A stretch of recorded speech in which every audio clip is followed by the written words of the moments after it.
Hello, what's up mga kasarap? Today's video mga kasarap ay nagluto lang po pala ako dito ng malunggay. Nilagyan ko na kamote. Tapos nilagyan natin ng dilis yan mga kasarap. So ginahit ko na rin bawang sibuyas dyan mga kasarap. Hindi ko na pinakita kanina. So yun guys, nagbigayat na rin ako dyan ng kamote. Tapos yung ating kamatis mga kasarap. Hiwa ko lang dyan ng kahit anong hiwa lang yan mga kasarap. Napaalala lang ang hiwa. Ayan guys, yung ating nakaprepare na yung ating lulutuin ngayong araw. Sana all. Yum ito mga kasarap. So, yan. So, ayan guys, nagpahit na ako dito ng aking kawali mga kasarap. Nilagyan ko na siya ng mantika. Ubos na yung mantika ko mga kasarap.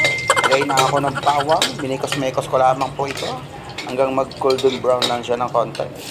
Yan guys, sunod ko na yung ating sibuyas mga kasarap. Napakasarap na ating lulutuin ngayon mga kasarap. Talaga namang mapaparami na naman tayo ng kain mga kasarap. Lagay na natin yung ating tomato. Lagay natin yung tomato natin. Mga tomato. Yan ating mga kasarap. Ating nilagay, minigos-migos lang natin yan sila. At turog-turog lang yung ating tomato.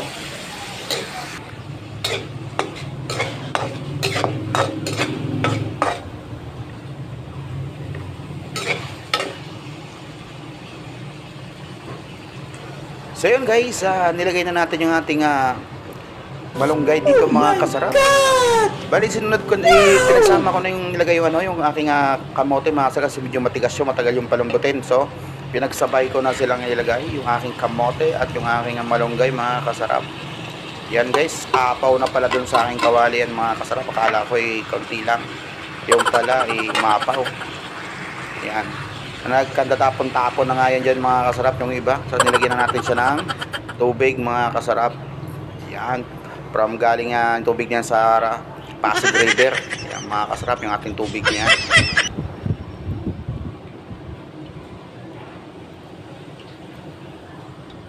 At siya nga pala mga kasarap, mamaya abangan niyo ang aking upload sa aking, ako naman magto-trumpet ako mamaya naman, yung ating content, ano. So, nilagyan natin dito ng pork cubes mga kasarap, para maglasang may karning halo, ano. So, wala namang karne yan. So, nilagyan natin ng mga pampalasa yan. Magic sarap. Sana all magic sarap. So, mamaya guys, mag-upload ako mamaya, tutugtog tayo ng love song, tsaka Christmas song. Sana po ay abangan niyo, ano. Yan guys, ating mukhang maluluto na siya. Yan na po, yummy na itong ating niluluto na ito mga kasarap. Dinahandahan ko lang po yung halo, baka magdurog-durog naman na siya. Kita nyo guys, pula-pula na yung sabaw dahil yan sa tomato mga kasarap. Yan, nilagay na natin yung ating halagang 20 pesos na dilis mga kasarap.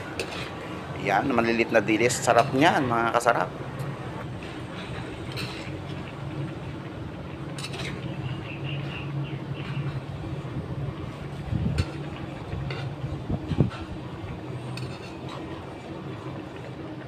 Pero sa saktong-sakto lang ito mga kasarap sa amin kasi 3-4 kaming kakain ito mga kasarap. 4 po kaming kakain ito. Ubos talaga to mga kasarap. Pasensya na yung mga nagchat-chat dyan. Kung meron pa, hihingi daw. Sabi ko wala na nga. Ayan guys, ito yung nga pala napili kong bagoong na napakasarap. Nilagyan ko nga po pala ito ng konting bagoong mga kasarap para mas lalo lumasa. Napakasarap po na itong bagoong na nabili ko na ito mga kasarap. Tatandaan nyo po yung niluto ko dati na bulaklak ng kalabasa. Iyan yung pinangsabaw ko. Naku po, talaga namang naghanap pa ng kanin na ubos. Pati lapat ulam at ang kanin ubos mga kasarap.